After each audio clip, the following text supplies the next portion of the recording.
اعوذ باللہ من الشیطان الرجیم، بسم اللہ الرحمن الرحیم۔ اے گنہگاروں مایوس نہ ہو، عامر لیاقت حسین حاضر خدمت ہے۔ آج پروگرام کا آغاز کرتے ہیں برخ عابد کی توبہ کے واقعے سے۔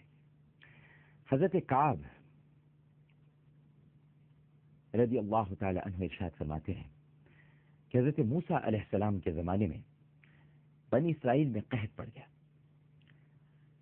بنی اسرائیل حضرت موسیٰ علیہ السلام کے پاس بارش کی دعا کرانے کے لیے آئے۔ ظاہر ہے کہ اولو العزم نبی ہیں، مستجاب الدعوات ہیں، تو دعا کرانے کے لیے تو نبی کے پاس ہی آئیں گے۔ بنی اسرائیل حضرت موسیٰ علیہ السلام کے پاس آئے۔ حضرت موسیٰ علیہ السلام نے ارشاد فرمایا کہ میرے ساتھ پہاڑ کی طرف نکل پڑو۔ وہ سب کے سب حضرت موسیٰ علیہ السلام کے ساتھ پہاڑ کی طرف نکل پڑے۔ جب حضرت موسیٰ علیہ السلام پہاڑ پر چڑھ گئے تو پھر آپ نے ایک اعلان کیا۔ آپ نے اعلان کیا ناظرین کرام کہ جس آدمی نے کوئی گناہ نہ کیا ہو وہ اپنے اندر اپنے تقوی کو محسوس کرے، اور جس آدمی نے کوئی گناہ کیا ہو وہ میرے پیچھے نہ آئے۔ یعنی کہنے کا مقصد حضرت موسیٰ علیہ السلام کا یہ تھا کہ میرے پیچھے پیچھے وہی آئیں جنہوں نے کوئی گناہ نہ کیا ہو اور اپنے اندر تقوی کو محسوس کرتے رہیں۔ اب اس اعلان پر آدھے سے زیادہ لوگ تو واپس چلے گئے۔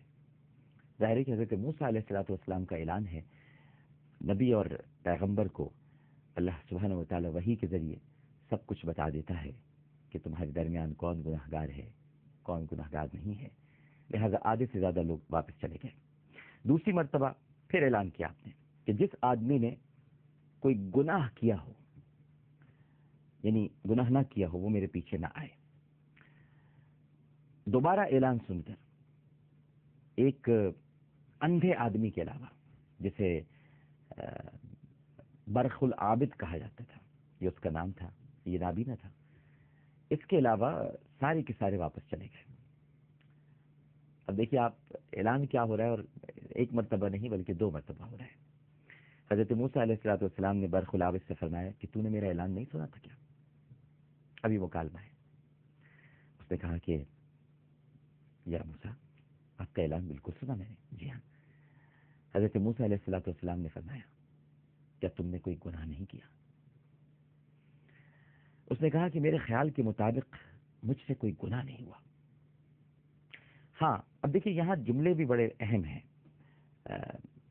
وقت ہمارے پاس اتنا نہیں ہوتا، ورنہ شاید ہم ایک ایک جملے پر اگر دلیل کے ساتھ گفتگو کریں، تھوڑا سا ان ڈیپتھ جائیں، تو آپ دیکھیے انداز گفتگو کیا ہے، میرے خیال کے مطابق، یعنی یہ نہیں کہ یقیناً میں نے کوئی گناہ نہیں کیا، میرے خیال کے مطابق میں نے کوئی گناہ تو نہیں کیا۔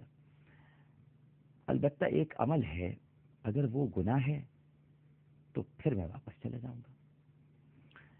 حضرت موسیٰ علیہ السلام نے پوچھا کہ وہ عمل کیا ہے جس کے بارے میں تو شاکی ہے، شک کرتا ہے اس پر؟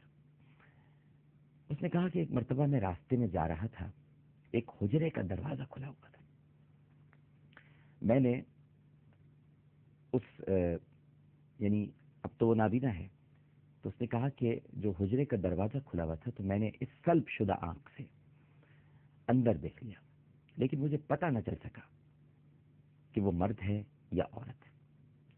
پھر میں نے اپنی آنکھ سے کہا اللہ اکبر۔ پھر میں نے اپنی آنکھ سے کہا کہ میرے اعضاء میں سے ایک تو ہی ہے جو گناہ کی طرف سبقت لے گئی، جو گناہ کی طرف راغب ہو گئی، اب تو میرے جسم کے ساتھ نہیں رہ سکتی۔ لہذا میں نے آنکھ میں انگلی ڈالی اور اسے اکھیڑ کر باہر پھینک دیا۔ یہ برخ العابد کہہ رہا ہے، اگر یہ گناہ ہے تو میں واپس چلا جاتا ہوں، اور باقی آپ ارشاد فرمائیے۔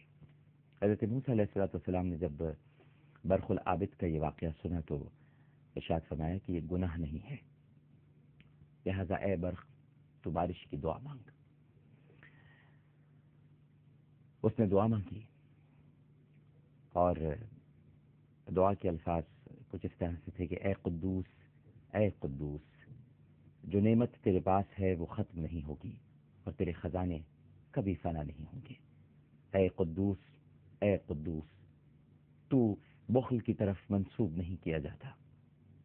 یہ کیا حالت ہے کہ جس کی وجہ سے تو پہچانا نہیں جا رہا؟ ابھی ابھی ہمارے لیے بارش برسا دے، اے قدوس، اے قدوس۔ راوی کہتے ہیں کہ حضرت موسیٰ علیہ السلام اور برق کیچڑ میں لت پت ہو کر واپس آئے، یعنی اتنی بارش ہوئی۔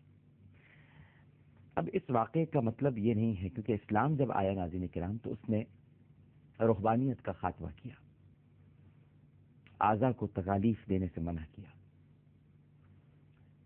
یعنی جس طرح اس نے آنکھ اکھیڑ کر باہر نکال دی تھی، ایک غلط منظر کی جانب اپنی آنکھ کو کی وجہ سے دیکھا اور اپنی آنکھ اکھیڑ دی، تو اب اسلام میں اس کی اجازت نہیں ہے۔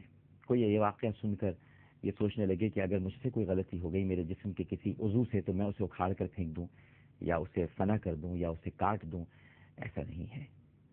اسلام نے توبہ رکھ دی ہے۔ دیکھیے اب یہاں پر یہ جو واقعہ آپ نے سنا یہ ایک گناہ گار کا واقعہ تھا، لیکن توبہ کا پودا اس کے اندر نہیں ہوگا تھا۔ حضرت موسیٰ علیہ السلام نے چونکہ اس نے اپنے اس عمل کو گناہ قرار نہیں دیا تھا بلکہ پوچھا تھا کہ کیا یہ گناہ ہے، تو پیغمبر نے یہ کہا کہ یہ گناہ نہیں ہے۔ لیکن اگر وہ شخص توبہ کر لیتا، جو کہ اللہ سبحانہ و تعالی نے ہمارے لیے قرآن پاک میں ارشاد فرما دیا، قل یا عبادی الذین اسرفوا علی انفسہم لا تقنطوا من رحمت اللہ، اے میرے بندوں، کہہ دیجئے اے میرے بندوں، تم نے جو اپنی جانوں پر اپنے نفسوں پر ظلم کیا ہے، میری رحمت سے مایوس مت ہو۔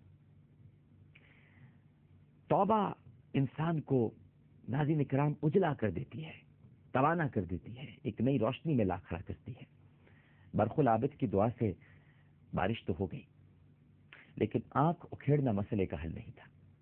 مسئلے کا حل صرف یہ تھا کہ وہ اپنے گناہ پر نادم ہوتا، شرمندہ ہوتا اور توبہ کرتا۔